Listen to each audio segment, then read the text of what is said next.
Voici notre inspiration de cette fois-ci. Nous allons faire un mur de galerie, un grand mur avec toute une collection d'art. Pour cela, on peut utiliser des photos de famille, des textes inspiratifs, des petits objets aussi décoratifs. Voilà, j'ai amené toute une série d'objets et de cadres et l'astuce sera d'en faire une totalité qui est cohérente.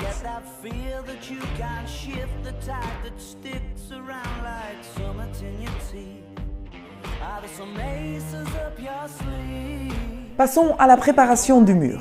Nous travaillons sur un mur bien lisse et sans poussière. Pour commencer, nous appliquons un primer et après cela, nous appliquons la couleur de base. Dans ce cas-ci, ça sera du blanc aussi. Mais ce n'est pas toujours possible de peindre un mur avec une simple peinture. Des fois, il y a des anciennes taches qui sont tellement tenaces qu'on n'arrive pas à les recouvrir. Ça peut être des taches de nicotine, ça peut être la pollution, des taches d'humidité, d'anciennes taches. Et ce genre de taches sont difficiles à repeindre ou recouvrir. Alors, une simple peinture ou un simple primaire n'est pas la bonne méthode parce que la tache restera toujours. La solution pour enlever les taches, c'est cette peinture isolante. Peinture isolante qui va tout à fait recouvrir la tache. Chose à laquelle il faut aussi penser, c'est qu'avant de peindre le mur, c'est de bien le nettoyer, bien le dégraisser. Et pour cela, on peut utiliser par exemple ce dégraissant biodégradable. Attention, la cause de la tache doit bien sûr être résolue avant de pouvoir peindre, donc le mur doit aussi être bien sèche. On applique la peinture isolante en 2 couches. La première couche, comme un primaire, servira à bien faire adhérer la couche finale. Et puis la couche finale, on peut l'appliquer dans la même peinture, elle va bien pouvoir sécher également. Un autre avantage de cette peinture isolante, c'est qu'elle a été faite sur base de dispersion acrylique. Cela veut dire entre autres qu'il n'y aura pas de nuisance olfactique, ça ne va pas sentir mauvais. Deuxième avantage aussi, c'est que le jaunissement ne viendra pas ou bien très lentement, beaucoup plus lentement que pour d'autres peintures. Voilà, j'ai choisi tous mes cadres, les photos et les images que je veux utiliser sont déjà dedans. Chose que vous pouvez remarquer peut-être, c'est que je n'ai utilisé que 2 sortes de cadres, des gris métalliques et des cadres en noir. Ça va bien ensemble. N'en faites pas une panoplie de couleurs s'il vous plaît, ça va être difficile de les combiner. La totalité doit être bien cohérente. La première chose qu'on va faire maintenant, c'est voir comment combiner et comment faire une composition. Pour cela, on va les mettre par terre, c'est si simple que ça, parce qu'alors on peut bien les déplacer, les essayer, les glisser pour voir comment on va les représenter sur le mur. Si vous êtes du genre à hésiter, et ne vous inquiétez pas, moi aussi ça m'arrive, vous pouvez par exemple faire des photos des compositions et puis après, vous comparerez les photos et vous pourrez faire votre choix définitif.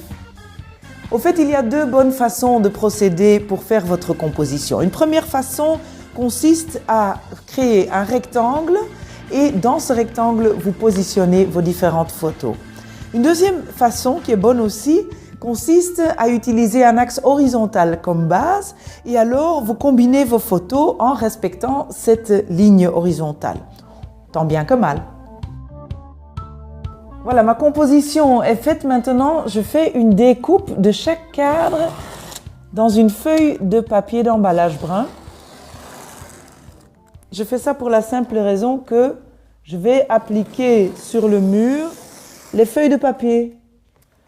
Ça m'évitera aussi de faire déjà des trous dans les murs et de voir le résultat. Et ça m'aidera à pouvoir les déplacer encore un peu, les corriger un peu avant de faire le travail définitif.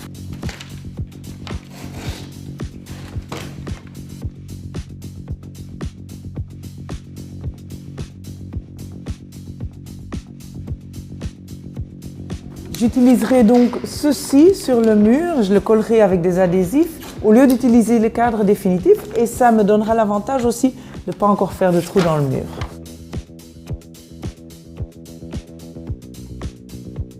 Ce que j'aime faire aussi pour préparer, c'est tout de suite indiquer où sera le point d'attache du cadre.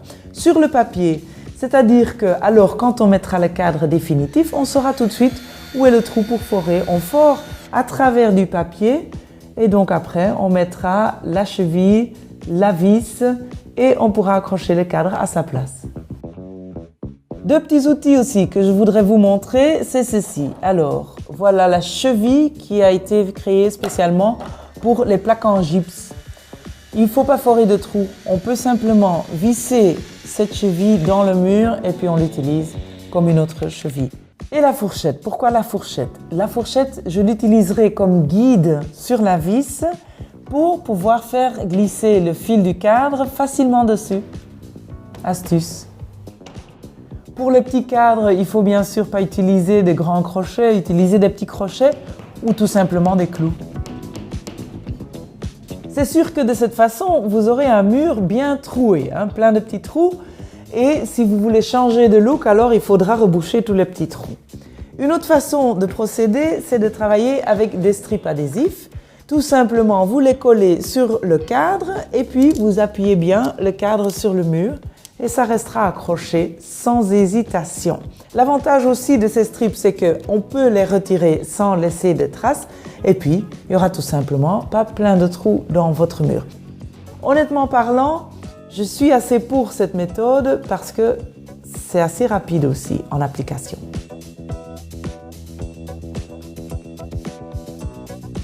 Pour vous donner de bons conseils de couleurs sur votre mur de galerie, c'est un peu difficile parce que ça dépend bien sûr des photos et des illustrations que vous utiliserez.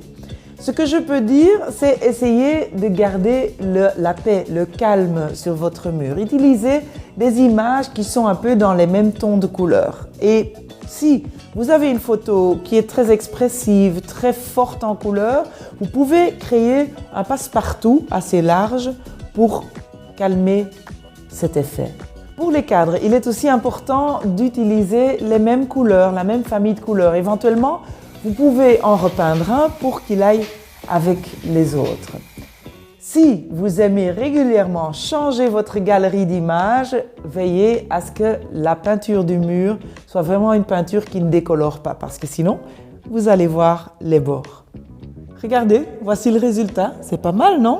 Si vous avez quelqu'un qui regarde à droite, vous la mettez à gauche. Comme ça, elle peut regarder le milieu de la composition. Ou quelqu'un qui regarde vers le haut, vous mettez la photo en bas. Voilà, allez, bonne chance.